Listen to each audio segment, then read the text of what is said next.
La lluvia golpeaba el techo de mi coche con una violencia rítmica, como si miles de dedos diminutos intentaran advertirme que diera la vuelta.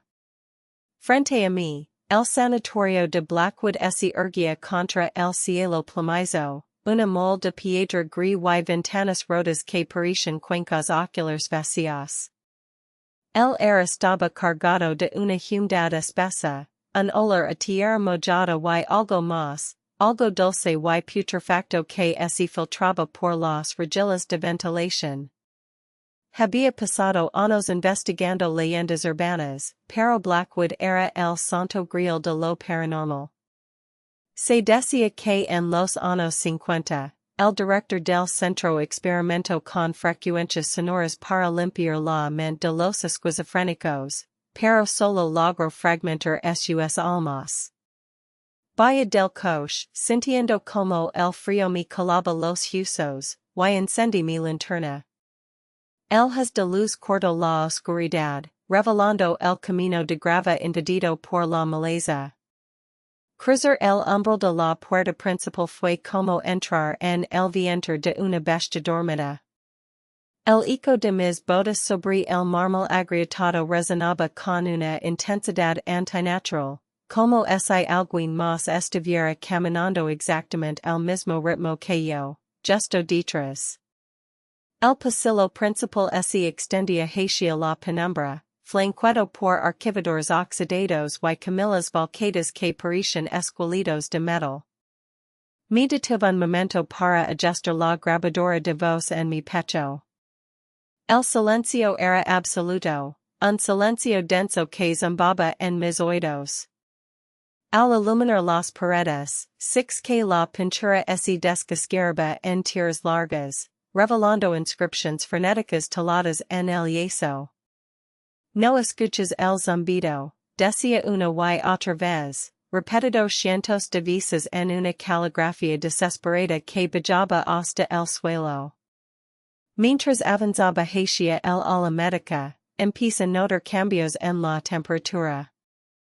El aire se volvió gélido, tan frío que mi aliento formaba pequeñas nubes blancas frente a mi rostro. De repente, un sonido metálico rompió el silencio, el chirrido de una puerta abriéndose lentamente en algún lugar del piso superior.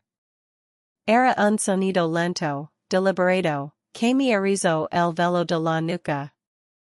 ¿Hay alguien ahí? Pregunt, aunque mi voz sonó pequeña y quebradiza. Nadie respondió, pero sentí una mirada clavada en mi nuca. Me giré bruscamente, iluminando el pasillo vacío, pero solo six el polvo bailando en la luz de mi linterna. Sin embargo, al bajar la luz hacia el suelo, six algo que me heló la sangre, una huella de pie descalzo, humida y oscura, que empezaba justo donde yo estaba parado y se dirigía hacia la oscuridad del fondo. Decidí subir las escaleras hacia la planta de hidroterapia. Los escalones de madera crujían bajo mi peso, cayéndose como si estuvieran vivos. A medida que ascendía, el olor a putrefacción se intensificaba, mezclándose con un aroma químico, similar al cloro viejo y la sangre seca. Las paredes aquí estaban manchadas de un moho negro que parecía mover sutilmente cuando no lo miraba directamente. Al llegar al relano, me encontré con una hilera de habitaciones con puertas de hierro y marillas circulares. Me acerca una de ellas y miro hacia adentro. La habitación estaba vacía, excepto por una silla de madera en el centro y una carilla de cuero colgando del techo. De repente, la puerta se cerró de golpe detrás de mí con una fuerza brutal, dejándome atrapado en el pasillo estrecho. El pánico empezó a subir por mi garganta como una marea fría. Tirar del pomo de la puerta, pero estaba bloqueado, como si alguien o algo estuviera sujetándolo desde el otro lado. Entonces, lo escuché. Un susurro, apenas un hilo de voz, que parecía venir de las paredes mismas. Era una voz multiple, cientos de voces hablando al unísono en un idioma que no era humano, pero que yo podía entender en lo más profundo de mi instinto. Ya estás aquí, el nuevo recipiente, susurraron las voces. Me pegué a la pared, sintiendo que el hormigón vibraba. Al mirar la marilla de la habitación contigua, six que algo se movía allí dentro. Una figura pálida, extremadamente delgada, con extremidades demasiado largas que se doblaban en ángulos imposibles, estaba pegada al cristal, mirándome con unos ojos que eran solo cuencas negras y profundas. El corazón me golpeaba el pecho como un animal enjaulado. Retrocedí lentamente, manteniendo la luz de la linterna fija en la criatura. La cosa empezó a rasguñar el cristal, un sonido agudo que me perforaba los tímpanos. No era un rasguño humano, eran garras, largas y afiladas, que dejaban surcos profundos en el vidrio reforzado. Déjame salir. Grite, golpeando la puerta de hierro con desesperación. En ese momento, el zumbido empezó. Era una frecuencia baja, un sonido que no se escuchaba con los oídos, sino que se sentía en los dientes y en el cráneo. Era la frecuencia de Blackwood. El sonido se intensificó hasta convertirse en un grito sónico que me obligó a caer de rodillas, cubriéndome los oídos mientras las lágrimas empezaban a correr por mis mejillas. Cuando el ruido cesó, el silencio que quedó era aún más aterrador. Me levanté lentamente, sintiéndome mareado y desorientado. Al mirar hacia el final del pasillo, six que ya no estaba solo.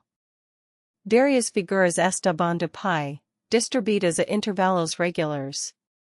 Eran los pacientes. Vestían harapos blancos que alguna vez fueron batas de hospital, ahora amarillentos y manchados de fluidos imprecisos. Sus rostros no estaban completos, a algunos les faltaba la mandíbula, otros tenían la piel fundida sobre los ojos. No caminaban, sino que se deslizaban hacia mí con una rigidez cadavérica. Sus movimientos eran espasmódicos, como si fueran marionetas manejadas por un titiritero invisible y torpe. Sus bocas abiertas emittían un sisio constante, un vapor gélido que emanaba de sus gargantas. Corrí en la dirección opuesta, buscando cualquier salida. Mis pasos resonaban frenéticamente, y podía escuchar que ellos también se aceleraban. Ya no se deslizaban, ahora corrían, sus extremidades largas golpeando el suelo con un sonido humido, como trozos de carne cruda cayendo sobre el pavimento. El pánico se convirtió en una adrenalina ciega que me impulsó hacia la zona de los archivos. Entré en una oficina pequeña y cerré la puerta con llave, deslizando una pesada mesa de metal contra la entrada. Me desplomé en el suelo, jadeando, mientras el sudor frío me empapaba la camisa. Afuera, el rasguñar comenzó de nuevo. No era solo una criatura, eran decenas.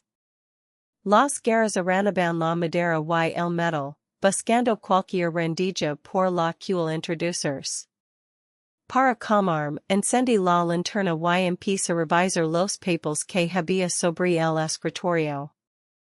Eran expedientes médicos, amarillentos y llenos de anotaciones maníacas. Ley sobre el proyecto Armonía, el experimento del director. El objetivo era eliminar la disonancia del alma humana mediante frecuencias ultrasónicas. Pero el resultado fue catastrófico, los pacientes no se curaron, sino que sus conciencias se fusionaron en una colmena de dolor y odio. El sujeto 402 no reconoce su propia identidad lea en voz alta. Afirma que puede sentir el pensamiento de todos los demás en el pabellón. Dice que el silencio es la única cura, y que para lograrlo, debe silenciar el mundo exterior. Un escalofrío me recorrió la espalda. Me di cuenta de que yo no era un simple intruso, era una fuente de ruido en su mundo de silencio eterno. Me estaban cazando porque mi vida, mi pulso y mi respiración eran una cacofonía insoportable para ellos. De repente, el ruido afuera cesó por completo. El silencio volvió a ser absoluto, pero esta vez era diferente. Era un silencio expectante, como el que precede un rayo. Mir hacia el techo y six que el polvo empezaba a caer. Algo estaba arriba. Lentamente, una mano pálida y huesuda empezó a atravesar las placas del techo falso, rompiendo el material con una facilidad aterradora. ¿Dónde te escondes, pequeño ruido? La voz no venía de la criatura, sino que resonaba directamente dentro de mi cabeza. La criatura descendió lentamente, colgando del techo como una araña humana. Su piel era translúcida, dejando ver venas negras que bombeaban un líquido oscuro. Sus ojos no tenían pupilas, solo un blanco lacoso que irradiaba una maldad antigua y fría. Me miró con una curiosidad depredadora, ladeando la cabeza con un crujido seco de vértebras. Luché por levantarme, buscando cualquier cosa que pudiera servirme de arma. Agarré un pasado pisapapels de bronce y, cuando la criatura saltó hacia mí con un alarido sónico, lo golpeé con todas mis fuerzas en el costado de la cabeza. El impacto fue seco y el monstruo retrocedió, emitiendo un sonido similar al de un animal herido. Aproveché la oportunidad para empujar la mesa y salir corriendo hacia el pasillo. El pasillo parecía haberse estirado. Las paredes se sentían más lejanas y el techo más bajo. El espacio se estaba deformando, como si el sanatorio estuviera reaccionando a mi presencia. Mientras corría, six que las sombras en las paredes empezaban a despegarse, tomando formas humanas que me señalaban con dedos largos y huesudos. Luego la zona de las celdas de aislamiento, donde las paredes estaban acolcadas para evitar que los pacientes se hicieran daño. El eco aquí era mínimo, lo que me dio una falsa sensación de seguridad. Pero mientras avanzaba, empecé a escuchar un llanto. Era el llanto de un niño, desgarrador y puro, que provenía de una de las celdas abiertas. Ayuda, por favor, ayúdame, salazaba la voz. Mi instinto humano fue más fuerte que mi miedo. Me acerca la celda, iluminando el rincón oscuro. Ali, encajido en posición fetal, había un niño pequeño con una bata blanca demasiado grande para él. Sus hombres temblaban y no se atrevía a mirarme. Me arrodillé a su lado, extendiendo la mano para consolarlo. Tranquilo, pequeño. Te sacaré aquí le dije con voz suave. En el momento en que mis dedos tocaron su hombro, el niño giró la cabeza. No tenía rostro.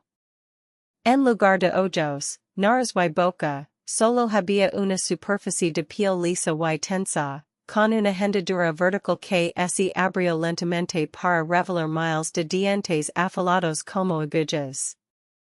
Antes de que pudiera reaccionar, la criatura me mordió el brazo con una fuerza brutal, clavando sus dientes en mi carne. Grité de dolor y lo empujé con violencia, retrocediendo mientras la sangre manchaba mi manga. La criatura ya no lloraba, ahora emitía una risa estridente y distorsionada que llenaba toda la habitación. Me di cuenta de que en Blackwood, la compasión era el cebo más efectivo para echar a las presas. Con el brazo sangrando y el corazón latiendo en la garganta, corrigencia el satano, la única dirección que no estaba bloqueada por las figuras pálidas. Vaya las escaleras metálicas, que vibraban bajo mis pies. El satano era la caldera del edificio, un laberinto de tuberías oxidadas y vapor que escapaba en sitios constantes. El calor era sofocante, contrastando violentamente con el frío de los pisos superiores. Mientras caminaba entre las máquinas, sentí que el aire se volvía denso, casi líquido. Mis pasos se volvieron pesados, y la luz de mi linterna empezó a parpadear. Al girar en una esquina, me topé con el director. O lo que cuidaba de él. Estaba sentado en un trono hecho de restos de camillas y cables, con la piel fundida a la maquinaria del satano. El director no se movía, pero sus ojos, dos orbes amarillentos, me siguieron con una intensidad hipnótica. Sus labios, secos y agrietados, se movieron sin emitir sonido, pero su voz retumbó en mi mente con la fuerza de un trueno. Bienvenido a la sinfonía, hijo mío. Has traído el ruido que necesitábamos para despedir el coro final.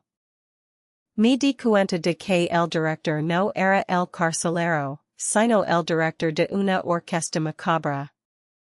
Las criaturas que me perseguían no eran pacientes locos, sino instrumentos afinados para el dolor. Él no quería matarme simplemente, quería absorber mi miedo y mi terror para alimentar la frecuencia que mantenía el sanatorio anclado a este mundo. No soy parte de tu juego, respondí, retrocediendo mientras buscaba una salida. El director soltó una carcajada seca que sonó como huesos rompiéndose. De repente, las tuberías a mi alrededor empezaron a vibrar violentamente. El vapor se condensó, formando figuras humanoides que emergieron de las paredes. Me rodearon rápidamente, cerrando el círculo.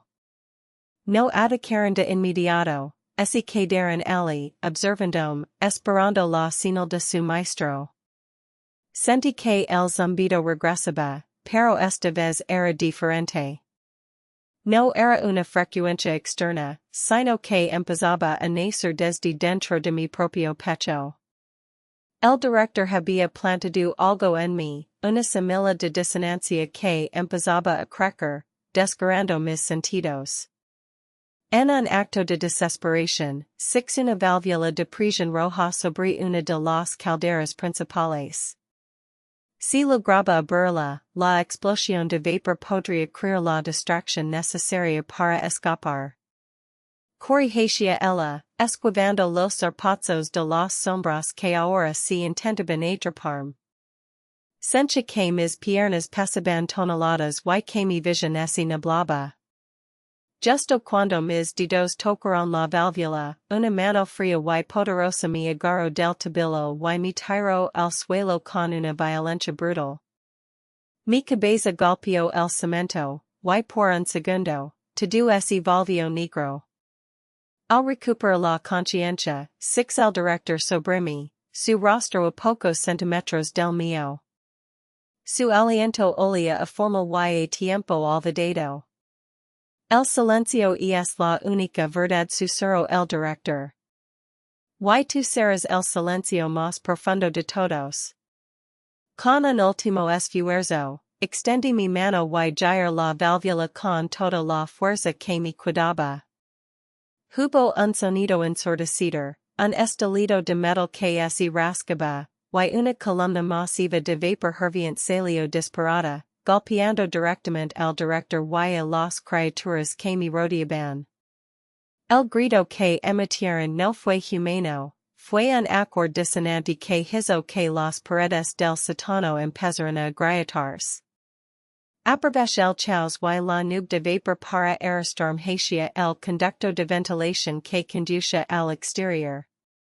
El dolor en mi brazo era insoportable, y sentí que mi mente se fragmentaba, pero el instinto de supervivencia era lo único que me mantenía consciente. Rastro mi cuerpo por el esterco conducto, sintiendo el metal caliente quemando mi piel. Podía escuchar los gritos del director detrás de mí, y no eran órdenes, sino súplicas de rabia. Finalmente, six una luz blanca al final del túnel. Me empujé con desesperación, emergiendo en el jardín trasero del sanatorio, cayendo pesadamente sobre la hierba mojada.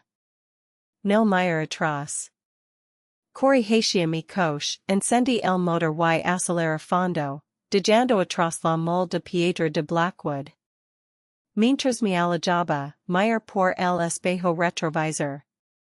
Las ventanas del sanatorio estaban iluminadas con una luz pálida y azulada, y cientos de figuras estaban de pie en el jardín, mirando marchar en un silencio absoluto. Lega casa exhausto, herido y traumatizado.